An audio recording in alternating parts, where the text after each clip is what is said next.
चलिए आज 10th class के मैथ में हम लोग पाइथागोरस थ्योरम के बारे में चर्चा करेंगे। इसे हिंदी में पाइथागोरस प्रमेय कहते हैं। पाइथागोरस थ्योरम का स्टेटमेंट क्या होता है पहले ये जान लीजिए, उसके बाद इसके बारे में समझिएगा अच्छे से, और समझने के बाद फिर इसका प्रूफ करना है। और प्रूफ करने के लिए एग्जाम में आता है 5 नंबर के क्वेश्चन में आएगा, और इससे रिलेटेड बहुत सारा प्रॉब्लम में बनाना होता है पाइथागोरस से। एक देखा जाए तो पाइथागोरस थ्योरम का मैथ में बहुत यूज है। जब भी राइट एंगल ट्रायंगल की बात होगा प्रॉब्लम में, पाइथागोरस ज्यादा करके आ ही जाता है। तो आइए इसके बारे में बढ़िया से देखते हैं। स्टेटमेंट क्या होता है पाइथागोरस थ्योरम का इंग्लिश में? In right angle triangles the square of the hypotenuse is equal to the sum of the square of the other two sides. यानी कोई राइट एंगल ट्रायंगल दिया हुआ है, उसका हाइपोटेनस का जो स्क्वायर होगा उसके अन्य दो भुजाओं के वर्ग के क्या होता है? बराबर होता है। यह स्टेटमेंट है। तो सबसे पहले ये जानिएगा राइट एंगल ट्रायंगल क्या होता है। जानते होंगे कि वैसे ट्रायंगल जिसमें एक कोण 90 डिग्री का हो। एक कोण क्या हो? 90 डिग्री का। जैसे ये 90 डिग्री का हो गया तो ये राइट एंगल ट्रायंगल कहलाएगा। कौन सा ट्रायंगल कहलाएगा? राइट एंगल ट्रायंगल है ना, यानी समकोण त्रिभुज। इसे क्या बोलेंगे हिंदी में? समकोण त्रिभुज। अब जब एक कोण 90 डिग्री का हो गया तो 90 डिग्री के जो सामने वाला साइड होता है, 90 डिग्री के सामने वाला साइड को हाइपोटेनस बोलते हैं। क्या बोलेगा? हाइपोटेनस टेनस, ठीक है। और इसको हिंदी में कर्ण कहते हैं। क्या बोलेगा? कर्ण। इसका नाम यदि ए बी सी रख देते हैं, ठीक है, तो 90 के सामने वाला हाइपोटेनस हो गया। यहाँ पर यदि कोई एंगल हम थीटा मान लेते हैं तो थीटा के सामने वाला क्या होगा? परपेंडिकुलर होगा। थीटा के सामने वाला क्या होगा? परपेंडिकुलर, जिसको हिंदी में लंब कहते हैं। और जो बच गया वो क्या हो जाएगा? आधार हो जाएगा, यानी इसको इंग्लिश से बेस कहते हैं। जो बच गया वो क्या हो गया? आधार हो गया।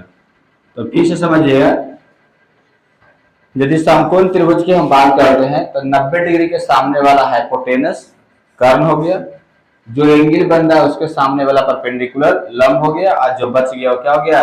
आधार हो गया। ठीक है। तो पाइथागोरस यही बोले थे कि कर्ण का जो वर्ग होगा, कर्ण का जो क्या होगा? वर्ग होगा, वो अन्य दो भुजाओं के वर्गों के बराबर होगा। तो आधार अन्य दो भुजा एगो है, इसका वर्ग, और प्लस दूसरा क्या है? लंब है, उसके वर्गों के योग के क्या होता है? बराबर होता है। यही पाइथागोरस का स्टेटमेंट है। तो दिक्कत, कर्ण का जो वर्ग होगा आधार प्लस लंब, कर्ण स्क्वायर बराबर आधार स्क्वायर प्लस क्या होता है? लंब स्क्वायर होता है। अब यहाँ पर यदि कर्ण देखा जाए AC है, क्या है? AC है, तो AC स्क्वायर बराबर क्या हो जाएगा? BC स्क्वायर और प्लस AB स्क्वायर। ये हो गया BC स्क्वायर, ये प्लस क्या हो गया? AB square. यही हमें प्रूव करना है। ठीक है। अब इसमें से कर्ण स्क्वायर बराबर हो गया इतना, यदि आधार स्क्वायर निकालना होगा तो कर्ण स्क्वायर माइनस लंब स्क्वायर हो जाएगा। लंब स्क्वायर निकालना होगा तो कर्ण स्क्वायर माइनस क्या हो जाएगा? आधार स्क्वायर हो जाएगा। कोई दिक्कत है यहाँ तक? चलिए, तो ये स्टेटमेंट समझ में आ रहा होगा, है ना? लिखा भी जाएगा, इसको मिटाते हैं, सब पता ही होगा ना। अब इसका प्रूफ देखिएगा। चाहे स्टेटमेंट लिख लीजिए ना, उसको रोक दीजिए, रोक दीजिए। हाँ, रोकना है, बंद नहीं करना है। चलिए देखिएगा, मान लेते हैं कि राइट एंगल ट्रायंगल ABC है। क्या है? ध्यान से देखिए, समझ में आ जाएगा बढ़िया से। ये राइट एंगल ट्रायंगल है, इसका नाम रहते हैं ABC। थोड़ा सा छोटा लिख चलते हैं, अच्छा है।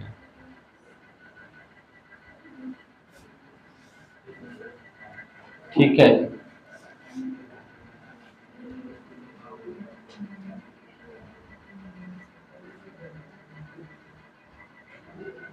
अब बढ़िया रहेगा, प्रूफ करना भी अच्छा हुआ।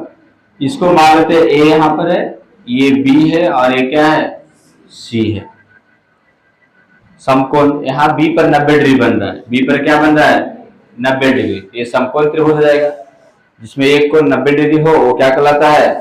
समकोण त्रिभुज कहलाता है। कोई दिक्कत? अब क्या करना है इसमें देखिएगा, यहां क्या है, त्रिभुज ए बी सी एक समकोण त्रिभुज है। एक समकोण क्या है?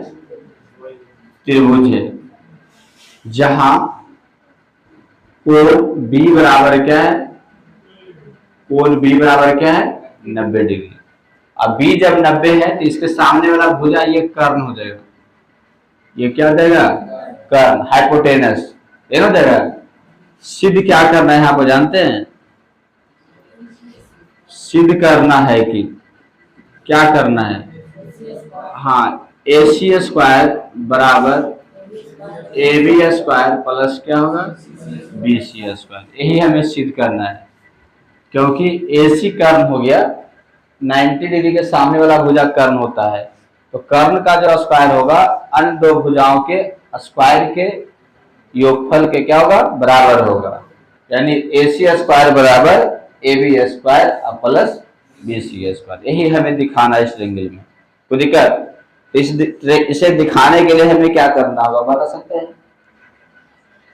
यहां से बी से कर्ण पर एक परपेंडिकुलर खींचते हैं। बी से कर्ण पर एक क्या खींचते हैं? परपेंडिकुलर।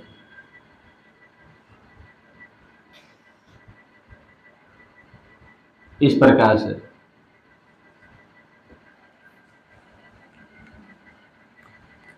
इसका नाम रखते हैं डी।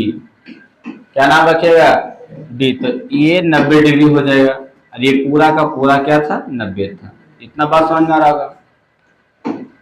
जब परपेंडिकुलर खींचे तो यहाँ पर आपको यहाँ पर कितने ट्रायंगल दिखाई पड़ रहा है? इस फिगर में 3 दिखाई पड़ रहा है। एक ये हो गया, 2 हो गया और एक बड़ा वाला हो गया, 3 हो गया। चलिए, तो पहले चलना इस ट्रायंगल में और बड़ा वाला में चलना है। समझ में रहा है? तो पहले रचना जो की उसको लिखिएगा।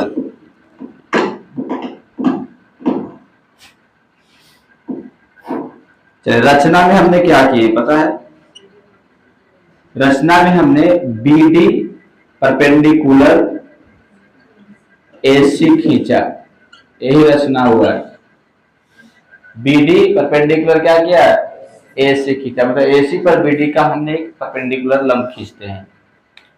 परमाण, अब परमाण में चलिए, तो परमाण में प्रूव करने के लिए पहले हमें लेना होगा बड़ा वाला त्रिभुज। उसका नाम रखिए त्रिभुज ए बी सी, तथा छोटा वाला त्रिभुज लीजिएगा। छोटा वाला में 2 गो में कोई एक को पहले उठाइए, पहले इसको उठाते हैं। तो बड़ा वाला ए बी सी लिखे, तो छोटा वाला भी ए से स्टार्ट होगा, त्रिभुज ए हो गया, और क्या होगा? डी होगा। क्या होगा? डी। ए डी और बी, ए डी और क्या होगा? बी होगा। अब कैसे लेते हैं? ए डी बी नाम लिखो, समझिए। बड़ा वाला ए बी सी लिए हैं, तो ए जो कोण है बड़ा वाला में भी है और छोटा वाला में भी है, ठीक है। इधर विक्की कुमार, बड़ा वाला में ए है और छोटा वाला भी है, तो पहले ए लिखा है बड़ा वाला, तो छोटा वाले पहले क्या लिखाएगा? ए लिखाएगा। बराबर बराबर एक तरफ रहेगा, हो गया। दूसरा देखिए, बड़ा वाला बी लिखे हैं, अब बी कितना डिग्री है? 90 डिग्री है। तो छोटा वाला में 90 डिग्री कौन सा हो रहा है? डी हो रहा है, तो क्या लिखाएगा? डी लिखाएगा। तो बी के जगह पर क्या रखा गया? डी रखा गया। कोई दिक्कत? उसके बाद बड़ा वाला सी लिखे हैं, तो छोटा वाला क्या लिखाएगा? बी लिखाएगा। तो 2 को कोण को बराबर एक तरफ साफ कर दिया। ए कॉमन था तो ए पहले हो गया, बीच में बी बड़ा वाला 90, तो छोटा वाला 90 कौन है? डी है, और जो बच गया बड़ा के लिए सी है, तो छोटा के लिए क्या बचेगा? बी बचेगा, वो लिखा देगा। कोई दिक्कत? ये लिखने के लिए सीखना है कॉरस्पॉन्डिंग फॉर्म में। अब क्या देखिए दोनों में, पहले बताइए कोण ए, एंगल ए अब बराबर एंगल ए होगा, क्योंकि दोनों में है। क्या है? दोनों में है, ये कॉमन हो गया। ए बराबर ए, बड़ा वाला भी है और छोटा वाला भी है। एंगल बी अब बराबर एंगल डी, क्योंकि दोनों 90-90 है। दोनों क्या है? 90-90 है। तो कौन सा नियम लग गया? ए से। कौन सा नियम से? ए से दोनों ट्रायंगल सिमिलर हो जाएगा। ट्रेंगल्स ए बी सी और सिमिलर ट्रेंगल क्या हो गया, ए डी बी। दोनों ट्रेंगल सिमिलर हो गया, ए बी सी और सिमिलर ए डी क्या हो गया, बी हो गया। जब दोनों सिमिलर हो गया तो बताइए क्या होगा, करस्पॉन्डिंग साइड का रेशियो बराबर होता है। तो जब हम बड़ा वाले में, बड़ा और छोटा में क्या देखना है, ये इसको हमें नहीं लेना है, ऐसा लीजिए कि ये नहीं आना चाहिए ना, क्योंकि इसका कोई जरूरत है ही नहीं, इतना स्क्वायर प्लस इतना स्क्वायर करना है ना। तो चलिए छोटा वाला के यदि हम ए बी लिखते हैं, क्या लिखते हैं, ए बी छोटा वाला के लिए, तो बड़ा वाला के क्या लिखना होगा, छोटा वाला का हमने ए बी लिखे तो बड़ा वाला का ए सी क्या लिखना होगा, देखिए किनारे किनारे ए बी, इधर क्या होगा ए सी होगा, इधर ट्रंक छाप, इधर बता रहे हैं कहाँ सोच में पड़े हुए हैं, ए बी बटे क्या हो गया, ए सी हो गया, कोई दिक्कत। उसके बाद देखिएगा फिर छोटा वाला के, ये तो ले लिए ए बी ले लिए छोटा वाला से, अब छोटा वाला से क्या लेना है, ए डी लेना है, बोले इसको ले लेना है काला वाला को, अब क्या लेना है, ए डी।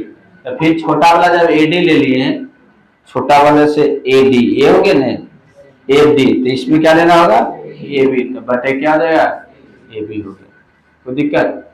जब दो ट्रेंगल सिमिलर होता है तो उसके तीनों करस्पॉन्डिंग रेशियो साइड का क्या होता है, बराबर होता है। तो यहाँ पर हमें तीनों लेकर नहीं चलना है, दो ही लेकर चलना है प्रूफ करने के लिए, प्रूफ के हिसाब से।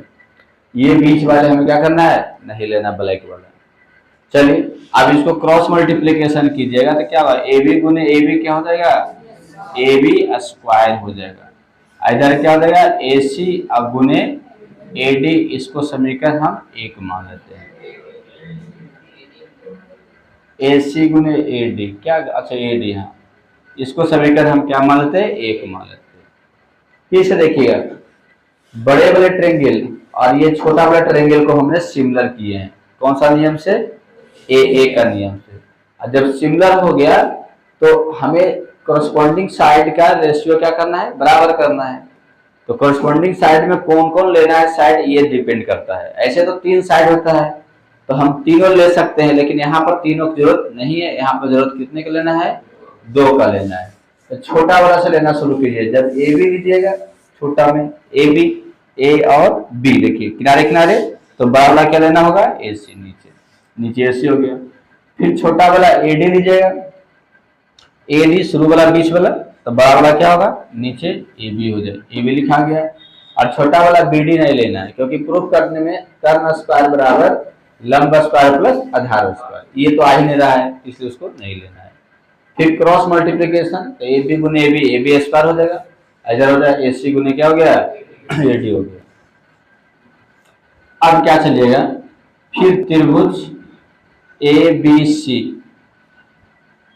और फिर बड़ा वाला, और अब ये छोटका ले चलना है, पहले ये छोटका ले चले थे ना, अब ये छोटका लेना है। किससे टकराना है, बड़े के त्रिभुज से, किससे, बड़ा त्रिभुज, बड़ा त्रिभुज का नाम क्या होगा, ए बी सी, तो ए बी सी ले लिए बड़ा वाला। अब देखिएगा इसकी बात करते हैं, ए बी सी छोटा वाला में भी क्या, छोटा वाला में बी सी डी आता है, लेकिन क्या देखिएगा, ए जो लिखे हैं बड़ा वाला, ए तो आता पता नहीं, ए इसमें आ रहा है, बड़े वाले त्रिभुज में ए लिखे हैं पहले, ठीक है, और छोटा वाला त्रिभुज ये वाला है ना, इधर वाला, तो उससे ए से तो मालूम नहीं चल रहा है, लेकिन बी जब लिख रहे हैं बड़ा वाला का तो 90 डिग्री है, बड़ा वाला का बी क्या है, 90 डिग्री, छोटा वाला भी 90 डिग्री कौन आएगा, डी आएगा, तो बीचे में डी होगा, क्या होगा, डी। और सी दोनों में, बड़का में भी है और छोटका में, तो अंतिम में सी आ गया। अब एक जगह पर क्या हो जाएगा,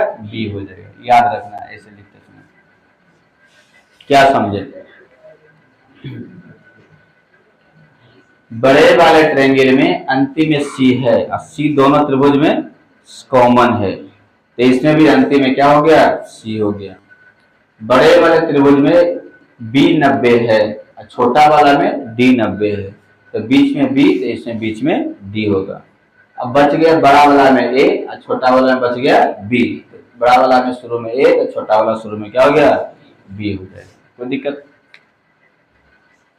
अब यहाँ आगे देखिए, ये दोनों त्रिभुज में क्या देख रहे हैं, फिर वही बात, कोण सी बराबर कोण सी, दोनों में कोण सी क्या है, बराबर है, दोनों कॉमन हो गया, दोनों क्या हो गया, कॉमन। दूसरा क्या हो गया, कोण बी बराबर कोण क्या है, डी है, दोनों 90 डिग्री हो जाएगा, दोनों क्या हो जाएगा, 90-90 हो गया, कोण बी बराबर कोण क्या हो गया, डी हो जाएगा। कोई दिक्कत? अब क्या चलेगा, ए इसमें भी लग गया, दो कोण बराबर हो गया तो क्या हो जाएगा, ए से त्रिभुज ए बी सी सिमिलर त्रिभुज क्या हो गया, B D C, B D क्या हो गया, सी, दोनों त्रिभुज समरूप हो गया। फिर जब समरूप हो गया तो क्या होगा, संगत भुजा का अनुपात बराबर होगा। तो छोटा वाला से चलना है, छोटा वाला यदि हम BC लेते हैं, क्या लेते हैं, BC, छोटा वाला हमने लिए BC, शुरू वाला अंतर वाला, तो बड़ा वाला क्या लीजिएगा, AC, तो बटे हो जाएगा AC, समझे। छोटका त्रिभुज से हमने लिए BC, शुरू वाला और अंत वाला BC, तो बड़का से क्या लेना होगा, AC, बटे हो गया AC।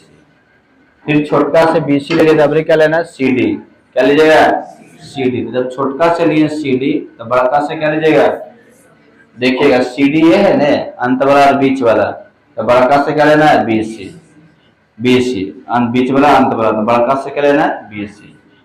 फिर क्रॉस मल्टीप्लीकेशन कीजिए तो क्या हो जाएगा, BC स्क्वायर बराबर AC गुने क्या हो जाएगा, CD हो जाएगा, AC गुने क्या हो जाएगा, CD। ये समीकरण क्या बन गया, 2 बन गया। यहाँ तक किसी को दिक्कत है तो हाथ खड़ा कर सकते हैं, दिक्कत है नहीं, दिक्कत रहेगा तभी हाथ खड़ा कीजिए। अब समीकरण 1 और ये समीकरण क्या बन गया, 2 बन गया।